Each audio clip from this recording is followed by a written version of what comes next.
All right, welcome to The Explainer. Today, we're diving straight into the final and, let's be honest, pretty mind-bending chapters of Revelation, all through the lens of a sermon by Chuck Missler. So get ready, because this perspective might just challenge how you see reality itself.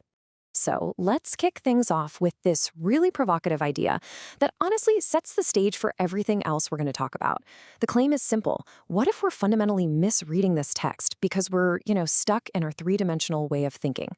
So how do we even begin to break out of that? Well, let's find out. Okay. So before we can even wrap our heads around a place like the New Jerusalem, we really need to understand the map we're using to get there. And in this case, that map is a very, very specific way of reading the scripture. This whole discussion actually has a name.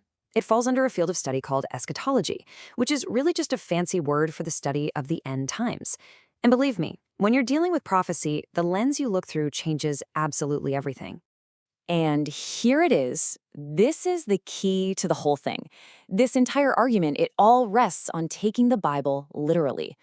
The starting point is this idea: God means what he says and says what he means. It's like a fork in the road, right? Once you choose that literal path over the allegorical one, it basically dictates every conclusion you're going to come to next.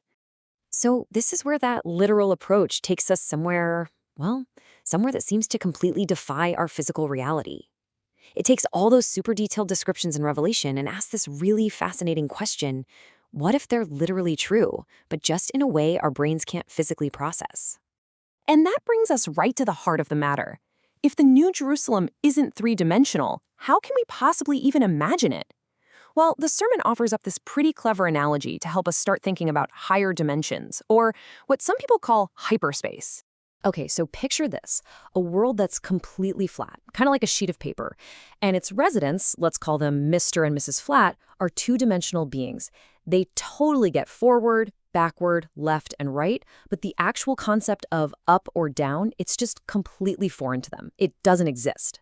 Now, what do you think happens if a three-dimensional object, maybe a simple sphere, passes right through their flat world? From their point of view, it would seem like magic. A tiny dot would just appear out of thin air, grow into a circle, then shrink back down to a dot, and poof, it's gone. They could never ever see the true shape of the sphere. Only the tiny two-dimensional slice they're able to perceive. And that, right there, is the punchline.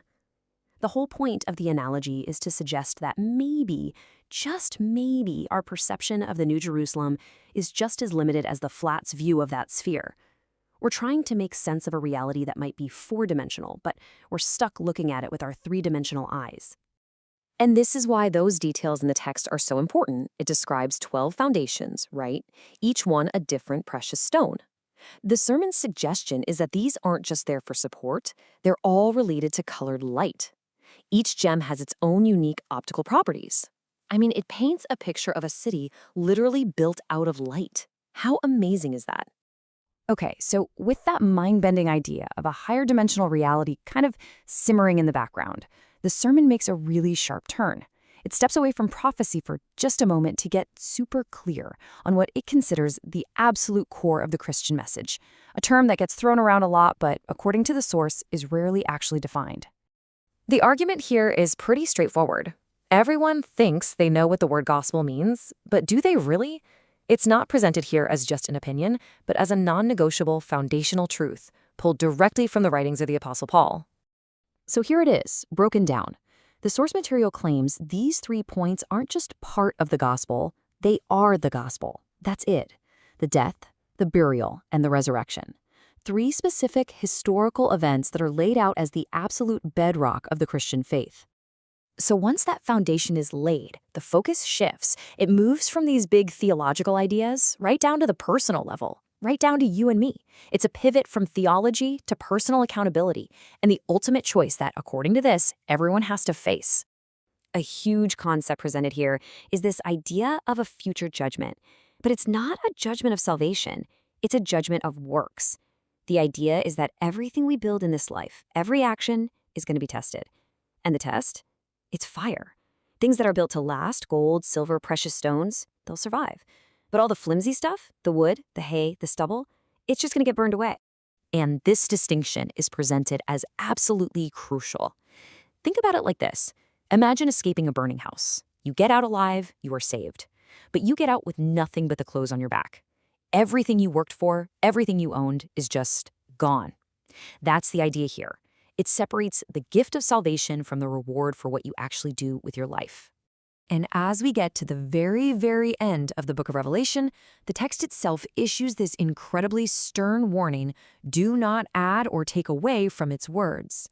The sermon applies this directly to today, cautioning against things like modern paraphrases or academic critiques that, in its view, fundamentally alter the original message. So in the end, after all the talk of higher dimensions and theological definitions, it all comes down to this. The analysis doesn't wrap up with a neat little summary. Instead, it leaves us with this direct, personal challenge. The question is turned back on the listener, framing this entire discussion as the most important decision a person will ever make. It just leaves you there to think about your own answer.